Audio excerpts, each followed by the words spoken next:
নমস্কাৰ বন্ধুসকল, মই আজি আপোনালোকৰ মাজলৈ এটা প্ৰশ্ন লৈ আহিছোঁ, যিটো প্ৰশ্ন সকলো মানুহৰ হৃদয়ত উদয় হয় যে ভগৱান আছে কি নাই। এক কথাত ক'বলৈ গ'লে ভগৱান আছে আৰু নাই। যাৰ মনত বিশ্বাস আছে, যাৰ ভক্তি আছে, যোনে দৃঢ় বিশ্বাস মনত স্থাপন কৰিছে, সেইসকলে ভগৱান আছে বুলি কয়। আৰু যিসকল ব্যক্তিয়ে মনত দৃঢ় বিশ্বাস নাই, বিশ্বাসটো কম, ভক্তিভাৱটো কম, সেইসকলে ভগৱান নাই বুলি কয়। কিন্তু মই কৈ আছোঁ আপোনালোকক যে এনেকুৱা এটা শক্তি আছে, যিটো নিৰাকাৰ শক্তি, যিটো নিৰাকাৰ ব্ৰহ্ম বুলি কওঁ। প্ৰত্যেক ধৰ্মতে এটা শক্তি আছে। যেনেকৈ ইছলাম ধৰ্মত আল্লাহ বুলি কয়, কিন্তু সেই আল্লাহৰো এটা কি আছে, শক্তি আছে, অদৃশ্য শক্তি, নিৰাকাৰ। ঠিক তেনেকৈ আমি ভগৱান বুলি কওঁ। আমি হিন্দু ধৰ্মত যিহেতু ভগৱান বুলি কওঁ, সেই ভগৱানৰো এটা কি আছে, অদৃশ্য শক্তি আছে। আৰু খ্ৰীষ্টান ধৰ্মত যীশুসকলে যীশুক মানে, কিন্তু এইটো নহয় যে শক্তি নাই, এটা অদৃশ্য শক্তি আছে। বিশ্বাসৰ ওপৰত সেই শক্তিটোৱে কি কৰে, প্ৰভাৱ কৰে। যাৰ দৃঢ় বিশ্বাস আছে, সেইসকলেহে ঈশ্বৰৰ তত্ত্বটো বুজি পায়। আধ্যাত্মিকতা কি, ঈশ্বৰক কেনেকৈ সান্নিধ্যান লাভ কৰিব পাৰি, এই বস্তুখিনি বুজি পায়। প্ৰথম কথা হ'ল, ভগৱানক কোনেও দেখা নাপায় বা কোনেও চাব নোৱাৰে, কাৰণ নিৰাকাৰ ব্ৰহ্ম বুলি কৈছে। আৰু ব্ৰহ্ম, এই দুনিয়াত ভগৱান বোলা বস্তুটো আপুনি ক'তো বিচাৰি নাপাব। ভগৱান ক'ত আছে? নিজৰ হৃদয়ত আছে। যে গংগাত গা ধুই আহিলোঁ, কিন্তু কি নহ'ল, অন্তৰখন চাফা নহ'ল। এতিয়া ভগৱানক কেনেকৈ পাম?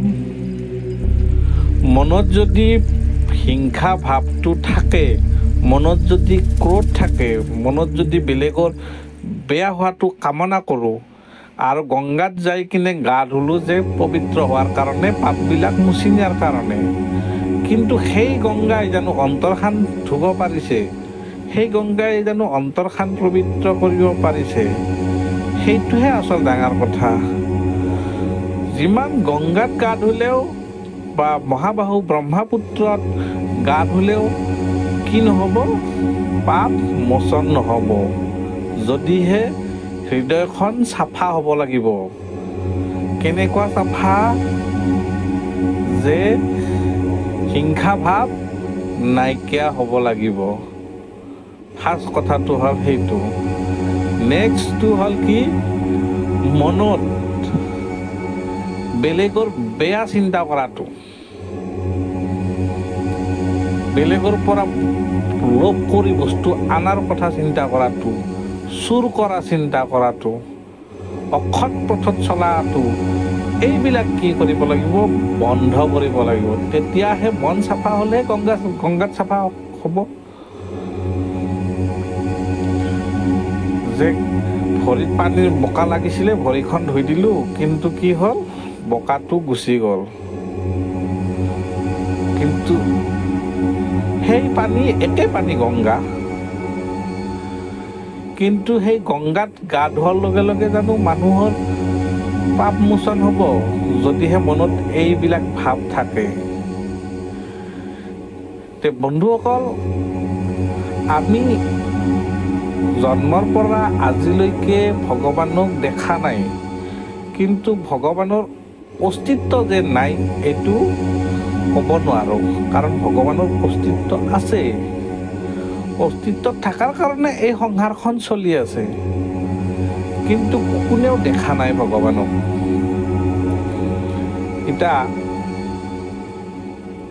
ইছলাম ধৰ্মত যাওক, খ্ৰীষ্টান ধৰ্মত যাওক, বাকী যিবিলাক ধৰ্ম আছে বা বুদ্ধ ধৰ্মত যাওক, এক ঈশ্বৰক উপাসনাৰ মাধ্যম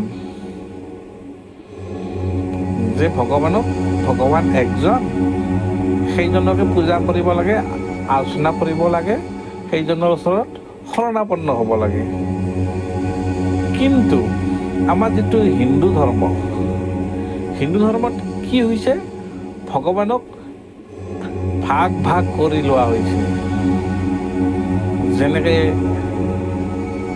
ব্ৰহ্মা বিষ্ণু মহেশ্বৰ, এই তিনিজন, ব্ৰহ্মা বিষ্ণু মহেশ্বৰ, আৰু মাতা দুৰ্গা বা পাৰ্বতী, আমি যিবিলাকক মানি আছোঁ, বেলেগ বেলেগ দেৱতাক মানি আছোঁ, কিন্তু বাস্তৱিকতে গীতাত শ্ৰীকৃষ্ণই যিখিনি কথা ক'লে যে তুমি যাকেই পূজা নকৰা মই তাকেই পাই আছোঁ। অৰ্থাৎ তুমি যাকেই পূজা নকৰা কিয়, আমি সেই একজন ব্ৰহ্মক, নিৰাকাৰ ব্ৰহ্মকে পূজা কৰি আছোঁ, কিন্তু আমি ভিন্ন ভিন্ন ৰূপত পূজা কৰি আছোঁ। সেইটোৱে হ'ল তত্ত্বজ্ঞান। বন্ধুসকল, আজিলৈ ইমানতে, সকলোকে ধন্যবাদ।